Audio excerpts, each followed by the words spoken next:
আল্লাহ আমার রব, এই রবি আমার সব। দামে দামে তুন মনে তারি অনুভব। তোমার দুনিয়াতে আমি যেদিকে তাকাই, অথই নিয়ামতে ডুবে আছি সবাই। পাক পাখালির গানে শুনি তসবি কলো রব, তসবি কলো রব। আল্লাহ আমার রব, এই রবি আমার সব। আসসালামু আলাইকুম।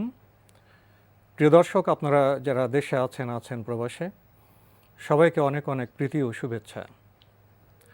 শুরু হলো আপনাদের প্রশ্ন নিয়ে আপনাদের এই প্রিয় অনুষ্ঠান আপনার জিজ্ঞাসা। আপনাদের সাথে আছি আমি জয়নুল আবেদিন আজাদ।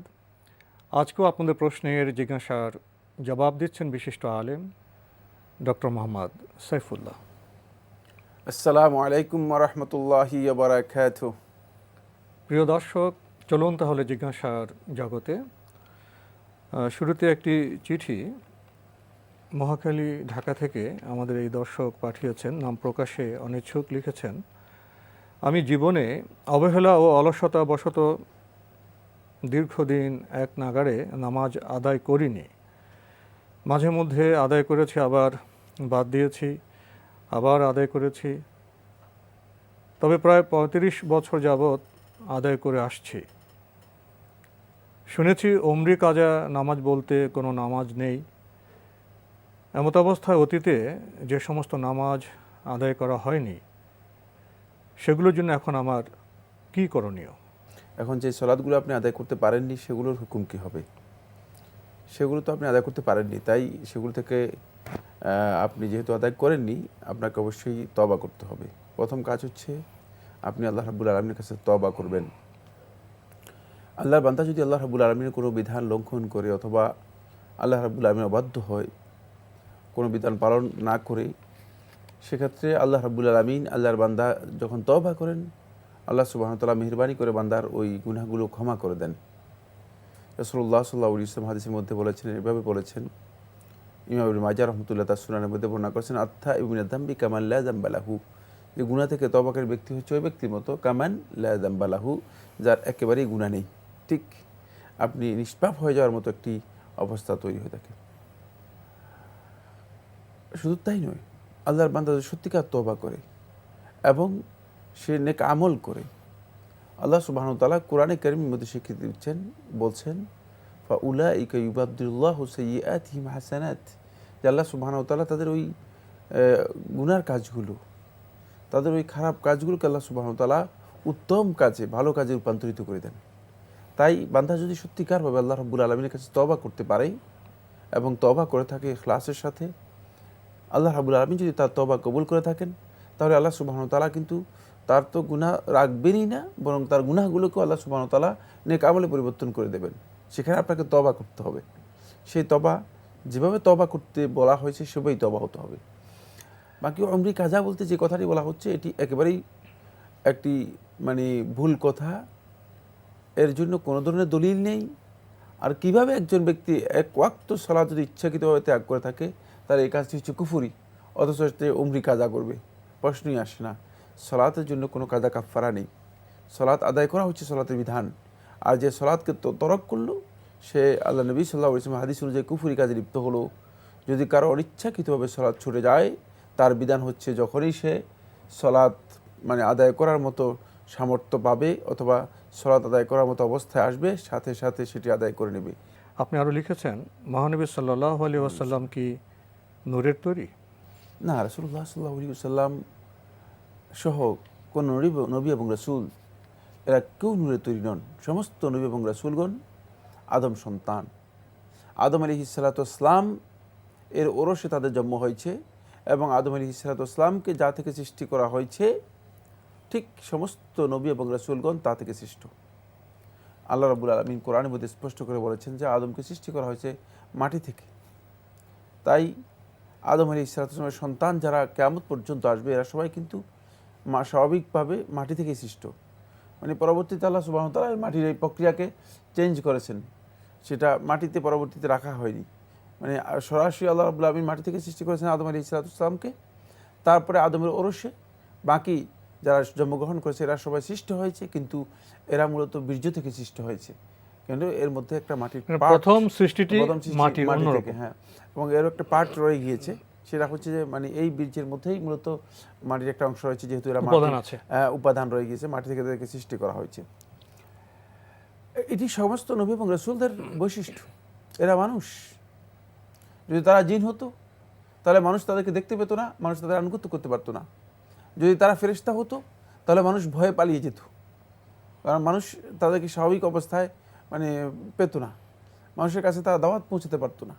এই জন্য আল্লাহ সুবহানাহু ওয়া তাআলা ফেরেশতাদের থেকেও নবী এবং রাসূলদেরকে প্রেরণ করেননি, আবার জিনদের কাছ থেকেও আল্লাহ সুবহানাহু ওয়া তাআলা নবী এবং রাসূলদেরকে প্রেরণ করেননি, বরং আল্লাহ রাব্বুল আলামিন মানুষদের কাছ থেকেই নবী এবং রাসূলদেরকে প্রেরণ করেছেন। কেন?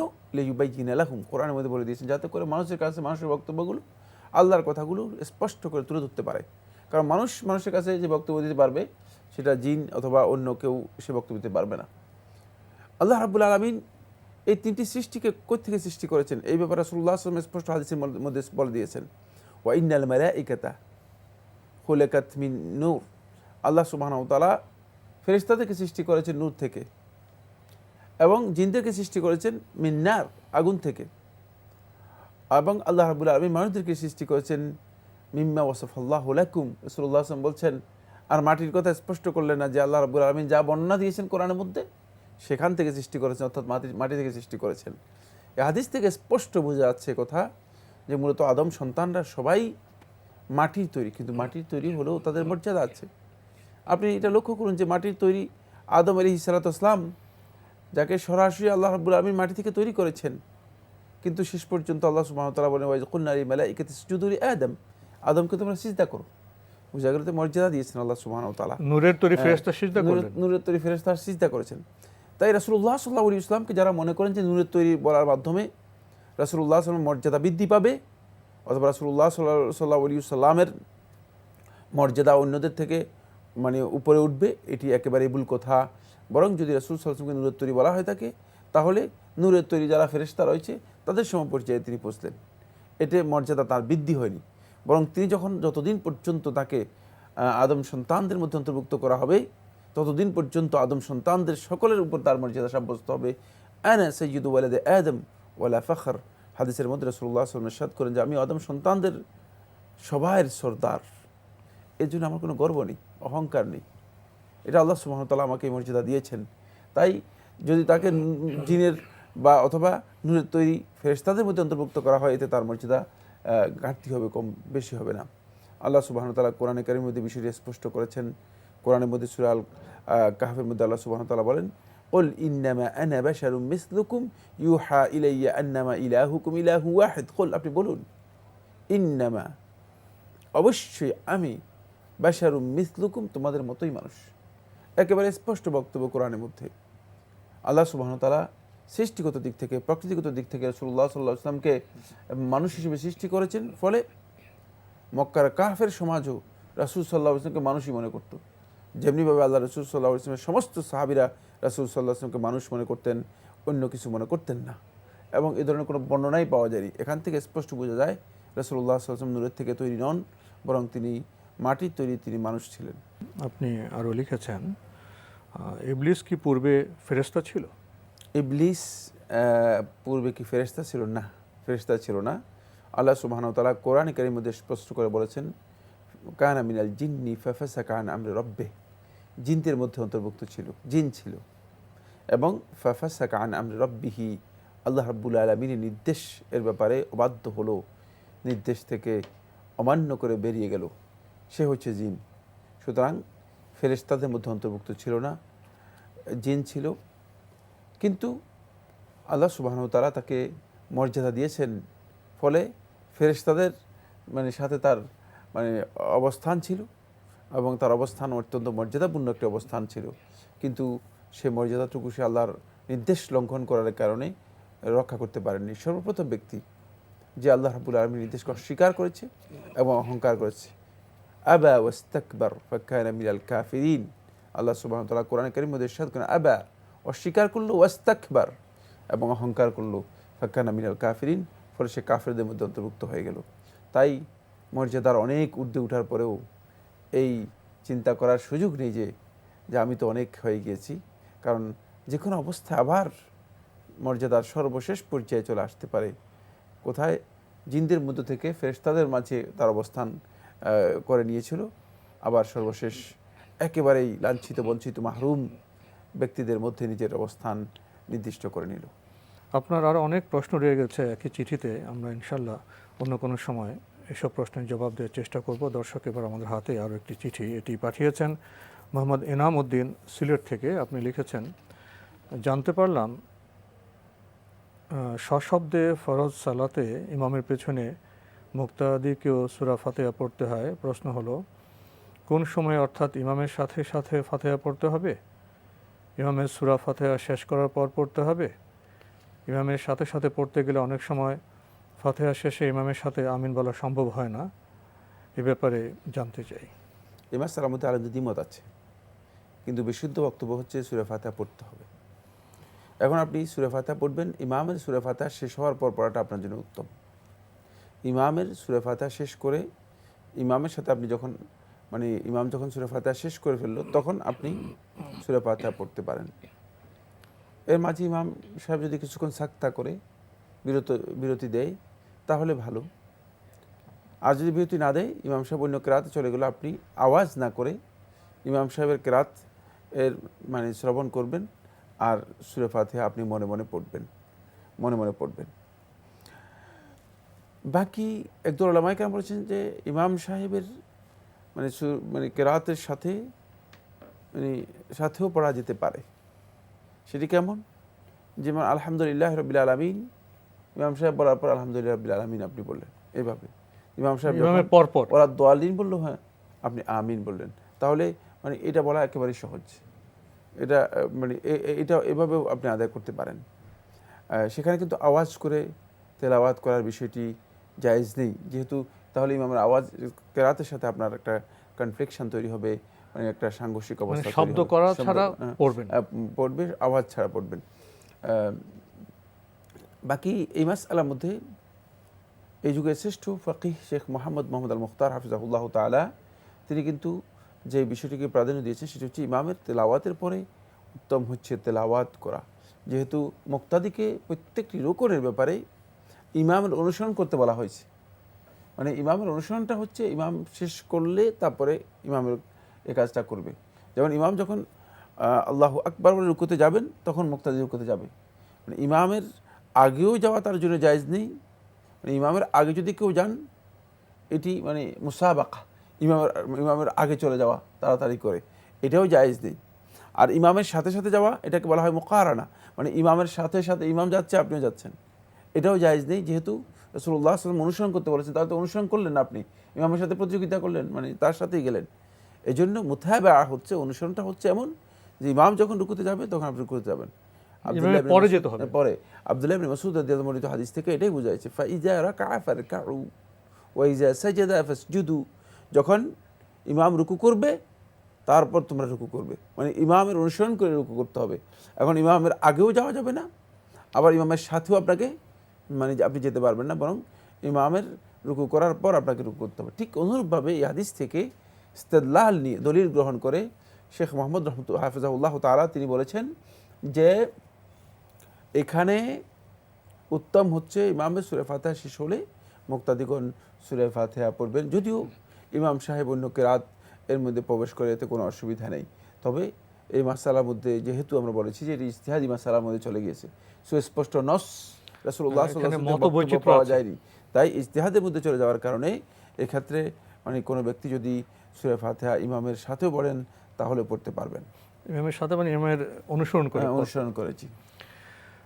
আমরা খুব গুরুত্বপূর্ণ বিষয় জানলাম। প্রিয় দর্শক, ভাই মোহাম্মদ এনাম উদ্দিন আপনারও লিখেছেন, জোহরের ফরজ সালাতের পূর্বে যে 4 রাকাত সুন্নত নামাজ পড়তে হয়, তা কি একসাথে 4 রাকাত পড়া নিয়ম?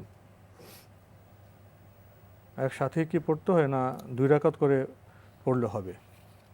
না, উত্তম হচ্ছে 2 রাকাত করে পড়া। তবে কেউ যদি একসাথে পড়েন তাহলেও অসুবিধা নেই, তিনি পড়তে পারবেন। কিন্তু আমরা রাসূলুল্লাহ সাল্লাল্লাহু আলাইহি ওয়াসাল্লামের হাদিস থেকে দেখতে পাই যে নফল সালাতগুলো রাসূলুল্লাহ সাল্লাল্লাহু আলাইহি ওয়াসাল্লাম 2 রাকাত করে পড়তে বেশি গুরুত্ব দিয়েছেন।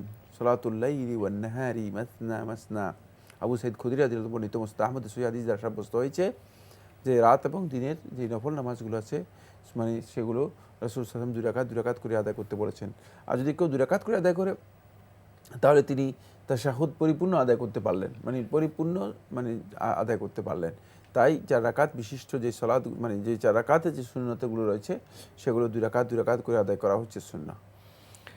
ভাই আপনি আরও লিখেছেন, অনেক হাদিস থেকে জানা যায় যে মৃত্যুর পরে কোনো কোনো ন্যাক আমলকারী বা বদ আমলকারী নির্দিষ্ট শাস্তি বা সুফল ভোগ করছে। যেমন রাসূল সাল্লাল্লাহু আলাইহি ওয়াসাল্লামের চাচাকে জান্নাতে লঘু শাস্তি অর্থাৎ আগুনের একজোড়া জুতা পরানো অবস্থায় রাখা হচ্ছে। এরকম আরেকটি বর্ণনায় আছে যে কোনো কবরস্থানের পাশ দিয়ে নবী সাল্লাল্লাহু আলাইহি ওয়াসাল্লাম অতিক্রম করার সময় জানতে পারলেন যে জনৈক মৃত ব্যক্তির কবরে আযাব হচ্ছে। আমার প্রশ্ন হলো, জান্নাত বা জাহান্নামের বিষয় তো নির্ধারিত হবে শেষ বিচার দিবসের চূড়ান্ত হিসেব নিকেশের পর, অর্থাৎ যার আমল নামায় নেকির ওজন বেশি বা কম হবে তার ভিত্তিতে এবং ওই সময়ে। তাহলে শেষ বিচার দিবসের আগে কিভাবে বান্দা পরকালের শাস্তি বা পুরস্কার প্রাপ্ত হয়? এবার একটি কঠিন প্রশ্ন করেছেন। তার মানে এই জন্য যে তিনি রাসূলুল্লাহ সাল্লাল্লাহু আলাইহি ওয়াসাল্লাম অনেকগুলো হাদিস যেগুলোর মধ্যে পেয়েছেন যে জান্নাত এবং জাহান্নামের মধ্যে জাহান্নামে শাস্তি দেওয়া হচ্ছে, জান্নাতের মধ্যে লোকেরা বিভিন্ন ধরনের নাজ নেয়ামতের মধ্যে রয়েছে ইত্যাদি ইত্যাদি, যেগুলো হাদিস দ্বারা প্রমাণিত হয়েছে। এগুলো আল্লাহ সুবহানাহু ওয়া তাআলা রাসূলুল্লাহ সাল্লাল্লাহু আলাইহি ওয়াসাল্লামকে দেখিয়েছেন এবং রাসূলুল্লাহ সাল্লাল্লাহু আলাইহি ওয়াসাল্লামকে দেখিয়েছেন জান্নাত এবং জাহান্নামে, যেখানে আল্লাহ রাব্বুল আলামিনের কাছে আর মানে সেখানে মানে এখন সময়ের আর কোনো নেই, আবর্তন নেই, সকাল সন্ধ্যা নেই, বিকেল নেই, রাত নেই এবং মানে বছর নেই। এখানে আল্লাহ সুবহানাহু ওয়া তাআলার কাছে সবটাই সমান। ওই দৃশ্যগুলো রাসূলুল্লাহ সাল্লাল্লাহু আলাইহি ওয়াসাল্লামকে অবস্থাগুলো দেখানো হয়েছে শুধুমাত্র। সেখানে রাসূলুল্লাহ সাল্লাল্লাহু আলাইহি ওয়াসাল্লাম শুধুমাত্র লক্ষ্য করেছেন যে মানে যাতে করে বান্দাদের কাছে এই কথা স্পষ্ট করতে পারেন যে এই সমস্ত আমলের কারণে আল্লাহ সুবহানাহু ওয়া তাআলা পরবর্তী সময়ে এই শাস্তি দেবেন, শাস্তির বিষয়গুলো সতর্ক করতে পারেন। এজন্য আল্লাহ নবী সাল্লাল্লাহু আলাইহি ওয়াসাল্লামকে দেখানো হয়েছে। বাকি বিষয়ে বিস্তারিত আলোচনা করার বা এখানে নিগুড় ভিতরের বিষয়গুলো বের করার সেই জ্ঞানটুকু আল্লাহ সুবহানাহু ওয়া তাআলা আমাদেরকে দেন নেই। দিলে তো তাহলে আমরা ভবিষ্যতে সব কিছু এখন বর্তমানে দেখতে পেতাম। মানে একজন ব্যক্তি যিনি ভবিষ্যৎ সম্পর্কে সব কিছু জানেন, মানে সব কিছু যার মানে কাছে স্পষ্ট, আর যিনি বর্তমান সম্পর্কে জানেন না, তার অবস্থা ওই ব্যক্তির অবস্থা সমান হবে কই থেকে, প্রশ্নই আসে না। এই কারণে আমরা না বিগত দিনগুলো সম্পর্কে আমাদের কিছু জানা আছে, না ভবিষ্যৎ সম্পর্কে কিছু জানা আছে, শুধুমাত্র আমাদের অবস্থা সম্পর্কে আমরা জানতে পারি। তাই আমাদের এই জ্ঞান যে সীমাবদ্ধতা, এই সীমাবদ্ধতা মূলত ওই অসীম জ্ঞানের সাথে এটাকে মানে টক্কর দেওয়ার বা এই ক্ষেত্রে অসীম জ্ঞান থেকে মানে এই বিষয়গুলো মানে সেভাবে বোঝার চেষ্টা করা এটা দরকার নেই। বরং এখান থেকে শুধু এতটুকু জ্ঞান আমাদেরকে নিতে হবে যে আমাদের অন্যায় করলে, অপরাধ করলে এই সমস্ত অপরাধের জন্য যে শাস্তিগুলো রয়েছে সেগুলো বোঝানোর জন্য রাসূলুল্লাহ সাল্লাল্লাহু আলাইহি ওয়াসাল্লাম এই বিষয়গুলো আমাদের কাছে বলে গেছেন। শাস্তির কিছু বিষয়কে ওনাকে দেখানো হয়েছে। আর এ কথা তো সত্যি যে কিয়ামতে যে বিচার হবে, বিচারের পরেই আমরা যার যার আমলনামা অনুযায়ী ফলভোগ করব। জি, তা তো অবশ্যই। তো আজকে আমাদের এখানেই শেষ করতে হচ্ছে। আপনাকে অনেক ধন্যবাদ। আপনাকে অশেষ ধন্যবাদ। প্রিয় দর্শক, আমরা তো খুব সহজভাবে প্রশ্ন করি, জবাব দেওয়ার চেষ্টা করি, জান্নাত জাহান্নাম আসলে বিষয়গুলি কেমন, কিছু তো ইঙ্গিত আমরা হাদিসে পাই, কোরআনে এই সম্পর্কে কথা বলা হয়েছে। গভীরে প্রবেশ করলে হয়তো পৃথিবীতে আমরা আরও সচেতন হতে পারি, আমাদের কাজ আরও শুদ্ধ হতে পারে। চিঠি লিখুন, প্রশ্ন পাঠান আমাদের ঠিকানায়। পরিচালক আপনার জিজ্ঞাসা, এনটিভি, বিএসসি ভবন, 7ম তলা, 102 কাজী নজরুল ইসলাম এভিনিউ, কারওয়ান বাজার, ঢাকা 1215। আপনারা ইমেলও করতে পারেন। আমাদের ইমেল অ্যাড্রেস আপনার জিজ্ঞাসা @ntvbd.com। প্রিয় দর্শক, আপনারা আমাদের অনুষ্ঠানে এনটিভি অনলাইনও দেখতে পারবেন। ভিজিট করুন www.ntvbd.com। প্রিয় দর্শক, আপনারা সবাই নিরাপদে থাকুন, থাকুন শান্তিতে। আসসালামু আলাইকুম। আমার রব, এই রবি আমার সব, দামে দামে তুন মনে তারি অনুভব। তোমার দুনিয়াতে আমি যেদিকে তাকাই, অথই নিয়ামতে ডুবে আছি সবাই।